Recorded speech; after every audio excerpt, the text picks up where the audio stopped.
El 1 de mayo de 2003 el presidente Bush anunció el fin de las principales operaciones militares en Irak. En la conquista del país habían muerto 125 soldados americanos. Un año después Irak estaba sumido en el caos y el número de bajas mortales americanas superaba las 300. Las fuerzas de ocupación eran objeto de incesantes ataques por parte de las milicias chiitas en el sur del país, y de los grupos sunitas en el llamado Triángulo Suní, la zona central de Irak, entre las ciudades de Bagdad, Ramada y Tikrit. Dentro de este triángulo se encuentra Faluya, una urbe de 300.000 habitantes famosa entre los iraquíes por su carácter díscolo y orgulloso, hasta el extremo de que el mismo Saddam Hussein no había llegado a ejercer sobre la ciudad un control tan absoluto como en el resto del país. El 31 de marzo de 2004 atravesaba Faluya un convoy de vehículos civiles utilizados por contratistas americanos y por sus guardaespaldas de la compañía Blackwater. El convoy fue atacado con lanzagranadas y Kalashnikov, y murieron 4 agentes de Blackwater. Sus cadáveres fueron vapuleados, arrastrados por las calles y colgados de un puente sobre el Éufrates mientras una multitud entusiasta daba muestras de júbilo y vitoreaba a la insurgencia ante las cámaras de TV. Las imágenes provocaron una oleada de indignación en Estados Unidos. Se trató de un ataque similar al que 8 meses más tarde, el 29 de noviembre de 2003, a 30 kilómetros al sur de Bagdad, sufrió otro convoy de vehículos civiles empleados, en esa ocasión, por agentes del CNI. Murieron 7 españoles, y sus cadáveres fueron igualmente vejados en imágenes que dieron la vuelta al mundo. Ambos atentados se produjeron de idéntica manera con 8 meses de diferencia, pero la reacción que provocaron fue muy distinta. Sus muertes no quedarán impunes, prometió Paul Bremer, el jefe del gobierno de ocupación, refiriéndose a los 4 empleados de Blackwater fallecidos en Faluya. Ese mismo día en Irak murieron 5 marines en distintas acciones, pero no hubo imágenes de TV de esos marines, lo que significa que para la opinión pública no existían. Faluya era el único foco de atención, y los de Blackwater las únicas víctimas de las que se habló. La Casa Blanca se sintió tentada a aprovechar el caso de Faluya para hacer una demostración de fuerza, para mostrar a los iraquíes una postura firme ante la insurgencia. El jefe de las tropas de tierra americanas en Irak, el teniente general Ricardo Sánchez, recibió desde Washington una orden bien concisa: debía tomar en Faluya en 48 horas. Contaba con numerosos emplazamientos de unidades de marines en la zona, solo debía dar la orden y se lanzaría un asalto en toda regla sobre la ciudad. Sin embargo, los problemas comenzaron antes del primer disparo. Los políticos sunitas advirtieron a Bremer de que si Faluya era atacada abandonarían el Consejo de Gobierno. Este Consejo de Gobierno era un órgano hasta entonces consultivo pero del que se esperaba que llegara a convertirse en el gobierno iraquí en un futuro todavía sin fecha. Pero si el Consejo se quedaba sin participación sunita perdería toda utilidad y el gobierno de ocupación no tendría a quien pasarle el relevo. Brahimi, el representante de las Naciones Unidas en Irak, secundó a los sunitas: si Faluya era atacada y los sunitas abandonaban el Consejo de Gobierno, entonces la ocupación americana del país estaría deslegitimada y la ONU abandonaría Irak. Esto supondría una tragedia para Bush. Quería transferir la administración al Consejo de Gobierno antes de las elecciones americanas, para poder hacer la campaña electoral diciendo que ya había un gobierno iraquí democrático y que, con la misión cumplida, los soldados volverían pronto a casa. Frente a estos dilemas políticos, el mando militar tenía una visión de las cosas mucho más directa. El general John Abaseid, comandante de las fuerzas americanas en todo Oriente Medio, Central Command, dijo a Bremer: tenemos que hacer esto ahora, a lo grande, y terminar de una vez por todas. Olviden la política. Tenemos que hacer esto. Pero Bush, con la reelección a menos de un año, no podía olvidar la política. El ataque fue suspendido, aunque 2 batallones de la primera división de marines se desplegaron en torno a la ciudad como un gesto de fuerza, el 2/1 por el norte, el 1/5 por el sur. El general Ricardo Sánchez pensó que si bien no podía tomar la ciudad, sí podía aislarla para impedir que los insurgentes de Faluya operasen en el resto del país. Pero pronto el objetivo táctico se amplió. Los militares ofrecieron a la Casa Blanca una alternativa al asalto en toda regla de la ciudad. Los mismos 2 batallones desplegados para aislar la ciudad podían tomar posiciones en algunos distritos periféricos de Faluya para incitar a los insurgentes a atacarles. Así se provocarían enfrentamientos abiertos en los que la insurgencia sufriría bajas elevadas. Los políticos dieron el visto bueno al proyecto y el 5 de abril los marines que ponían sitio a la ciudad comenzaron a penetrar en ella. Los combates que se produjeron durante el mes siguiente se conocen como la Primera Batalla de Faluya. La operación fue un rotundo fracaso para los norteamericanos. Un fracaso tanto militar como político. En el aspecto militar se cometió un error de gran magnitud a la hora de aislar la ciudad del exterior. El mando americano pasó por alto su propia doctrina. El Manual de los Marines para Lucha Urbana, MCWP 3-35.3, recalca la importancia en esta clase de combates de acordonar la ciudad y aislarla del exterior, incluso lo califica como el factor de mayor importancia por sí solo. Sin embargo, en la primera batalla de Faluya los mismos 2 batallones de marines que debían acordonar la ciudad eran también los encargados de penetrar en ella y provocar el enfrentamiento con los insurgentes. 2 batallones era una fuerza a todas luces insuficientes para realizar ambos cometidos en una urbe de 300.000 habitantes. No se logró el aislamiento total, con lo que los insurgentes recibieron en abundancia armas y refuerzos del exterior. El 29 de abril, tras 25 días de combates, los americanos retiraron su dispositivo en torno a Faluya. Habían muerto 39 marines y se estima que en torno a unos 600 insurgentes. Pero la principal consecuencia de esta primera batalla no fue el número de bajas, como esperaba el mando americano, sino la imagen que toda la sociedad iraquí percibió: los marines habían tratado de tomar una ciudad y se habían visto forzados a desistir. Era una victoria moral de gran magnitud para los insurgentes. Incluso los medios de comunicación americanos divulgaron la noticia de que la retirada de los marines era una derrota americana y una victoria de la insurgencia. Había una campaña presidencial en los Estados Unidos, las elecciones serían en noviembre, y los reportajes televisivos sobre la derrota en Irak eran perjudiciales para el presidente. La Casa Blanca trató de encontrar una solución de urgencia al problema de Faluya sin recurrir a un asalto masivo norteamericano. Masoud Barzani, el líder de los kurdos, tenía una propuesta. Los americanos no podéis ganar en Faluya, les dijo, porque todos saben que si se os causa el suficiente número de bajas os retiraréis de la ciudad. Por el contrario, nosotros estamos deseosos de hacer pagar a los sunitas la represión a que nos han sometido tanto tiempo. Enviad a Faluya a 30.000 pesmergas. Dejadnos la ciudad a nosotros y ya veréis cómo la tomamos. Kurdos matando sunitas, eso sería el comienzo de la guerra civil. Señaló Bremar. Sí, pero la alternativa es que todos los árabes vean que los americanos pueden ser derrotados. Pese al entusiasmo de Barzani, su propuesta era irrealizable, sería peor el remedio que la enfermedad. Un antiguo general de Saddam Hussein, Hassim Mohammed Saleh, ofreció a la CIA otro proyecto. Formen una brigada con mis antiguos soldados y yo tomaré Faluya para ustedes. Esta parecía mejor idea. Serían los propios sunitas los que acabaran con el problema, se sofocaría el foco rebelde de Faluya, se vengaría la muerte de los de Blackwater, y se ofrecería la imagen de una iraquización del conflicto, con la consiguiente promesa del regreso de los soldados americanos a casa. Rehabilitar a un antiguo partidario de Hussein parecía un precio muy bajo a pagar a cambio de tanto. El plan se aprobó y se formó la brigada. Saleh apareció en la TV, con uniforme y boina militar, y el bigote propio de todos los iraquíes de su generación. Condolet Sarrice puso el grito en el cielo. Dios santo, pero si es igual que Saddam Hussein. No podéis buscar a algún general iraquí que no se parezca tanto a Saddam. La brigada de Saleh se adentró en Faluya, pero apenas entró en combate. Soldados e insurgentes confraternizaron. Los hombres de Saleh no solo no se enfrentaban a los insurgentes, sino que les vendían sus armas, desertaban y volvían a sus casas o incluso se unían a los rebeldes. Al cabo de 2 meses la brigada había desaparecido.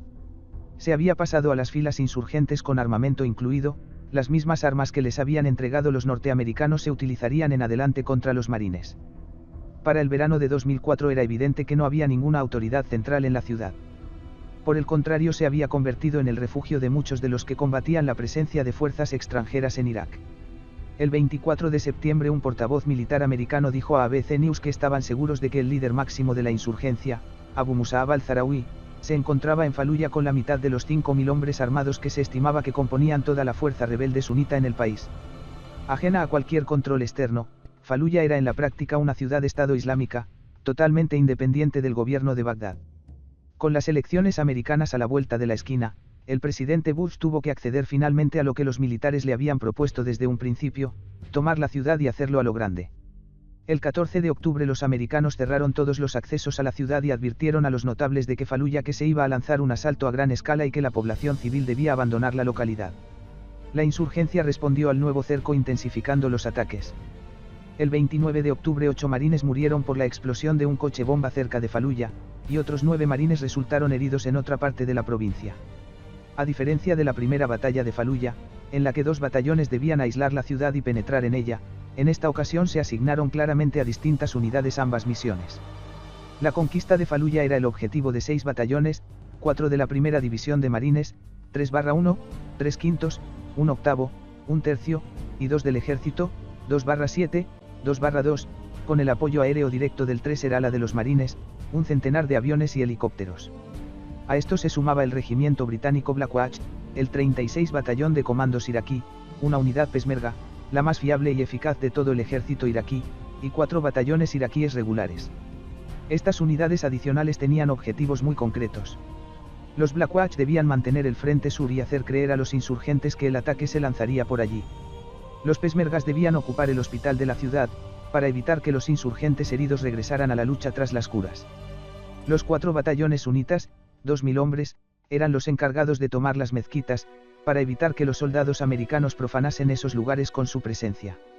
Faluya contaba con 200 mezquitas, muchas de ellas usadas como depósitos de armas, escondrijos para la guerrilla y focos de resistencia. Pero aparte de las mezquitas, los insurgentes habían fortificado todo tipo de edificios, viviendas, comercios, fábricas, se había cavado túneles, una auténtica red de túneles, levantado barricadas, organizado talleres de fabricación de explosivos. Desde abril los insurgentes de Faluya estaban sobre aviso y habían tenido tiempo para reforzarse y preparar el terreno a conciencia. Los insurgentes de la ciudad pertenecían a 2 clases de combatientes muy distintas. Los guerrilleros, que se confundían con la población civil hasta que escogían el momento y lugar para atacar, entonces golpeaban y huían de inmediato por rutas bien planificadas a través de túneles, callejuelas e incluso domicilios habitados por familias civiles cuya función era disuadir con su presencia a los americanos de abrir fuego. Los mártires, que levantaban barricadas o fortificaban algún local como fábricas, tiendas, viviendas, su táctica era resistir hasta la muerte. A veces se intentó negociar su rendición, pero simplemente rechazaban de plano la propuesta. De antemano tenían decidido morir.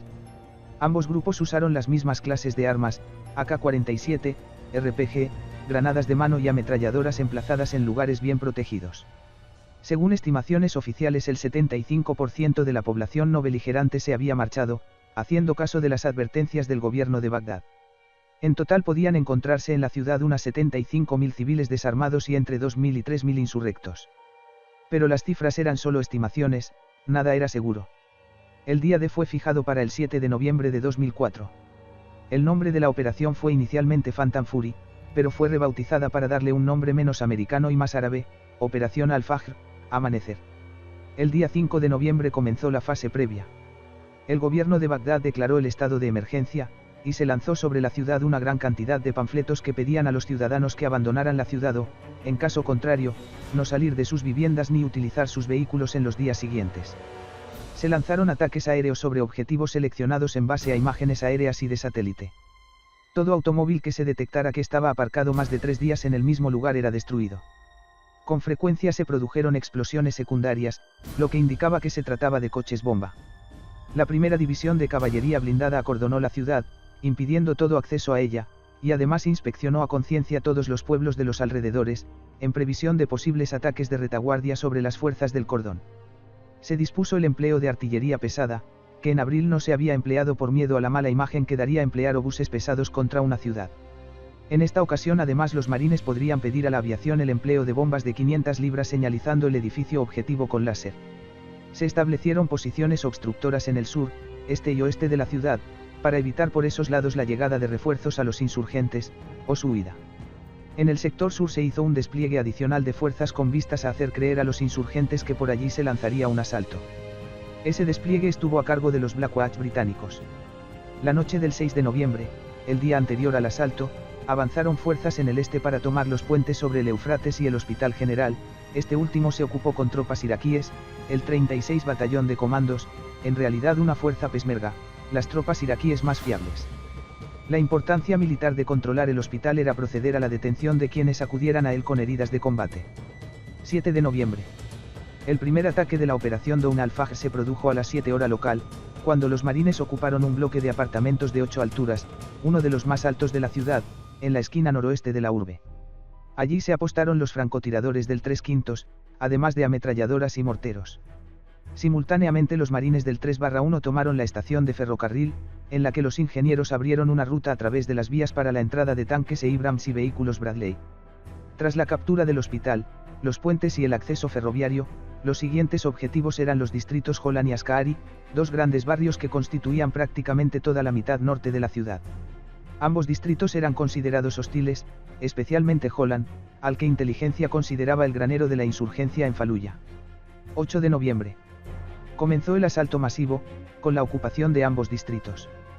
Para entablar el combate urbano, los soldados americanos se adentraban en las calles esperando detectar focos de resistencia, es decir, para localizar a los insurgentes los marines debían ofrecerse como blancos. Una vez que se producía un ataque, los marines localizaban el edificio desde el que había partido, se echaba la puerta abajo o se abría un boquete en una pared con un cohete, y un equipo de asalto penetraba en el edificio en busca de los atacantes. Los mártires desarrollaban entonces una resistencia a muerte, mientras los guerrilleros actuaban en pequeños grupos que se movían de manera fluida entre las calles, atacando y retirándose a voluntad. La combinación de ambas formas de lucha resultaba agotadora para los marines. A las 10 del 9 de noviembre, 39 horas de asalto, se hizo necesaria la presencia de tanques en Holland para ablandar la resistencia. Acudieron los vehículos del 2-7 de caballería blindada, que abrían fuego con sus cañones de 120 mm sobre cada edificio que les señalaban los marines. La lucha era tan intensa, sin embargo, que los Abrams no podían satisfacer todas las peticiones de apoyo directo. Hubo una clara falta de previsión en la asignación de refuerzos acorazados, lo que supuso que con frecuencia los marines tuvieron que valerse de sus propios medios para asaltar los edificios. 9 de noviembre. En la lucha callejera resultaron muy útiles los aviones no tripulados, empleados con profusión por los americanos. A nivel de compañía y batallón, tanto los marines como la infantería fueron asistidos por estos aparatos. La infantería utilizó aviones del modelo Crown RQ-11 UAV, que pesa menos de 10 kilogramos y mide solo 1 metro de largo por 1,5 de amplitud de alas. Se mantiene en el aire durante 80 minutos y está diseñado expresamente para la lucha contra guerrilla urbana. Es dirigido desde un ordenador portátil que llevan las tropas sobre el terreno, de manera que tienen una visión en tiempo real de su entorno, están advertidas sobre las calles por donde van a pasar y pueden solicitar apoyo artillero y aéreo indicando los puntos a atacar en el monitor del portátil. Los marines usaron el modelo Dragon AI que aporta igualmente imágenes en tiempo real, es más ligero que el Crown, lo que permite su mejor transporte en tierra, aunque su permanencia en vuelo se reduce a 60 minutos. Las fuerzas aéreas, por su parte, para la selección de objetivos usaron un modelo de mucha mayor envergadura, el Predator RQ-1, un avión no tripulado de larga resistencia en vuelo que alcanza las 40 horas ininterrumpidas, a 25.000 pies, además de cámara de vídeo cuenta con cámara infrarroja y un radar. Al caer la noche del 9 de noviembre se cortó el suministro eléctrico de toda la ciudad para dar a los americanos, que contaban con equipos de visión nocturna, una ventaja táctica añadida. 10 de noviembre. El 10 de noviembre fue un día difícil, se luchó con singular fiereza en la mezquita Muhammadia, donde se dieron los combates más arduos de toda la batalla. Aunque por ser una mezquita el asalto directo se le encomendó inicialmente a tropas iraquíes, Muhammadia había sido tan bien fortificada y estaba ocupada por tantos insurgentes que los soldados iraquíes fracasaron en el empeño. Hubo que reforzarlos con una unidad americana, la compañía B del 1/8. Tras 16 horas de combate la mezquita fue asegurada. Allí murieron 8 marines. Ascari fue sometido con más facilidad que Holland, y ya al finalizar el 10 de noviembre el mando americano anunció que controlaba más del 70% de la ciudad, incluyendo toda la mitad norte y objetivos importantes como el ayuntamiento, el centro comercial y las mayores mezquitas. Las bajas americanas eran 18 muertos y 164 heridos. Pero que se controlara la mitad norte era una afirmación muy ambigua. En los días previos al inicio del asalto se había hecho un despliegue en el sur para hacer creer a los insurgentes que el ataque procedería desde allí, con lo que muchos rebeldes se habían concentrado en el sur. Además, al ir avanzando los americanos desde el norte, los insurgentes se habían ido retirando al sur, y allí la concentración de combatientes rebeldes era mucho mayor de la que hasta entonces habían enfrentado los americanos en el norte de la ciudad. Adentrarse en los distritos meridionales de Faluya suponía someterse a una lluvia de balas de AK-47 y de cohetes de RPG, y provocar detonaciones de trampas explosivas en cada rincón. La resistencia fue mayor que en Holland. 11 de noviembre. Fueron derribados 2 helicópteros de ataque Super Cobra, aunque los tripulantes pudieron ser rescatados. Se detectaron grupos de hasta 15 guerrilleros intentando huir. Aunque con frecuencia fueron aniquilados al ser descubiertos en campo abierto, en ocasiones tuvieron éxito en la fuga. Uno de los fugitivos que escapó con vida era Musab al-Zarawi, que había lanzado multitud de llamamientos a la resistencia a ultranza y para que cada habitante de Faluya se convirtiera en mártir, pero que sin embargo puso su vida a salvo escapando como pudo. 12 de noviembre. 2 marines murieron por un atentado suicida. El teniente general John Sadler, comandante de los marines en Irak, informó de que habían quedado gravemente heridos 170 soldados y marines, si bien otros 490 fueron heridos de menor consideración y pudieron regresar al combate tras las curas de urgencia. 13 de noviembre. Recibió permiso para entrar en la ciudad un convoy de la Media Luna Roja, 4 camiones transportando alimentos y medicinas y una depuradora de agua. Los camiones, una vez descargados, sirvieron como ambulancias trasladando cientos de civiles heridos al hospital, aunque este ya antes estaba desbordado de heridos. Los médicos de la Media Luna Roja aseguraron que la gran cantidad de civiles heridos se debía a la desproporción de la respuesta americana a cada agresión. Si desde un edificio se disparaba un RPG, la artillería americana respondía derribando el edificio entero, sin importar que junto al insurgente quedaran también sepultados bajo los escombros decenas de civiles. 14 de noviembre. Los marines encontraron un foco de resistencia de mártires especialmente difícil de reducir en un edificio al que los americanos pusieron el expresivo nombre de House of Hell. En los combates por el control del inmueble destacó el héroe americano de la batalla, el sargento Bradley Casal. Dirigió una escuadra en el rescate de varios heridos, dirigiendo la acción incluso a pesar de que él mismo resultó alcanzado de gravedad. En cierto momento los insurgentes arrojaron una granada y Casal llegó a proteger con su cuerpo el de otro marine, recibiendo él la metralla. Hasta el momento en que pudo ser evacuado el sargento primero Bradley Casal recibió 40 heridas de metralla y 7 balazos de AK-47 de calibre 7.62, y perdió el 40% de su volumen sanguíneo. Por sus méritos en combate fue condecorado con la Navy Cross y ascendido a Sergeant Major. La condecoración se acompañaba de la siguiente citación: por el heroísmo extraordinario sirviendo como sargento primero, compañía de fusileros, tercer batallón, primer regimiento marine, equipo del regimiento de combate 1, primera división marine, fuerza expedicionaria marine, mando central del USMC, en apoyo de la operación Iraqi Freedom el 13 de noviembre de 2004. El sargento primero asistía a la primera sección, pelotón combinado anticarro que ofrecía cobertura al tercer pelotón cuando oyó un gran volumen de fuego en su frente inmediato, seguido de la salida de los marines del edificio. Cuando el sargento primero Casal comprendió que había marines dentro de la construcción que no podían salir de ella por estar sujetos a enfrentamiento con un número desconocido de enemigos, reunió una escuadra con la que hizo la entrada para limpiar el edificio y rescatar a los marines que había dentro. Al penetrar en el inmueble, en la primera estancia encontró y eliminó a un enemigo, y encontró a un marine herido en el siguiente habitáculo. Al evacuarlo Casal y otro marine fueron heridos por el fuego de una ametralladora pesada que les disparaba desde una posición elevada. Ambos resultaron heridos de gravedad en las piernas y quedaron inmovilizados. Cuando los insurrectos lanzaron granadas para rematarlos, Casal se colocó sobre su compañero y absorbió los impactos de la metralla. Cuando ofrecieron al sargento primero Casal asistencia médica y evacuación del lugar, él lo rechazó y pidió que se la dieran a otros heridos. A pesar de la gravedad de sus heridas dirigió a los marines, dando órdenes a gritos y animándolos a continuar limpiando el edificio. Por su coraje en el mando, su juicio acertado y la absoluta entrega al deber, el sargento primero Casal reflejó una gran confianza en sí mismo y mantuvo las tradiciones más elevadas de la infantería de marina y el servicio naval de los Estados Unidos. 15 de noviembre. El teniente general Sadler, comandante de la Fuerza Expedicionaria de Marines, anunció: "The city has been seized. We have liberated the city of Fallujah". Tras una semana de batalla, las bajas americanas se cifraban en 51 muertos y 425 heridos graves. El 8% de los efectivos implicados. Algunas fuentes dan el número de 39 muertos, porque esa fue la cifra que dio el mando americano el día 15 de noviembre, pero eso no contabiliza a los heridos graves que fallecieron en días posteriores a causa de sus heridas. El 3/1 de Marines sufrió más del 50% de bajas. El número de insurgentes caídos se estimaba en 1.200, además de otros 200 apresados. Aunque oficialmente la batalla de Fallujah había terminado el 15 de noviembre, en los días siguientes continuaron dándose casos de actividad insurgente en la ciudad, los marines continuaban implicados en la lucha en ciertos sectores de la ciudad y las fuerzas aéreas lanzaron un importante número de ataques sobre objetivos urbanos. La Media Luna Roja no podía acceder a la ciudad con medicinas y personal sanitario debido a la prosecución de los combates. Aunque la participación de tropas iraquíes fue creciente, e incluso el mando americano quiso poner el relevo de fuerzas en Fallujah como un ejemplo de la capacidad operativa que había adquirido el nuevo ejército iraquí, lo cierto es que el batallón 1/3 de marines denunció la deserción de unidades iraquíes completas.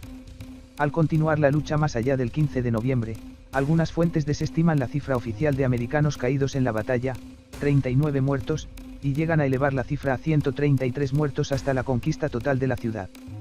Pero incluso esta última expresión es tendenciosa.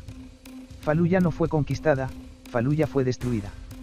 La antigua ciudad de espíritu indomable y orgulloso fue reducida a escombros.